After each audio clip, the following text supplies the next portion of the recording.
রামায়ণ ভারতবাসীর মজ্জাগত সংস্কৃতি, তাই একে নিয়ে বিতর্কেরও শেষ নেই। ব্রিটিশ আগমনের পর থেকেই কিছু উপনিবেশিক স্থাপনকারী মানসিক ব্যক্তিদের দাবি যে রামায়ণ হলো কাল্পনিক, রাম হলো কাল্পনিক চরিত্র।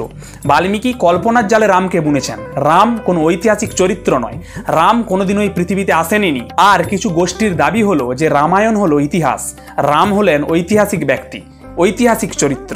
দীর্ঘদিন ধরে এই আলোচনা এবং বিতর্ক চলে আসছে এবং পক্ষ বিপক্ষ যে যার মতো যুক্তি দেখিয়েছেন, কিন্তু অবশেষে দীর্ঘ অবসানের পর রামায়ণ যে কল্পনা, এটা নিয়ে আলোচনাতে রাজি হয়েছেন কোর বাংলা চ্যানেলে সুরজিৎ সি মহাশয়।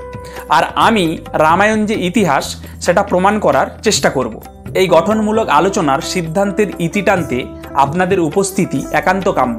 আগামীকাল 26শে এপ্রিল ঠিক রাত 9টাতে আমাদের এই চ্যানেলেই লাইভ অনুষ্ঠানটি অনুষ্ঠিত হবে, তাই প্রত্যেকে আসার জন্য অনুরোধ রইল এবং ভিডিওটি শেয়ার করে দেবেন যাতে প্রত্যেকে আমাদের এই আলোচনা শুনতে পারে, সমৃদ্ধ হতে পারে এবং সিদ্ধান্ত দিতে পারেন। ধন্যবাদ। জয় সনাতন।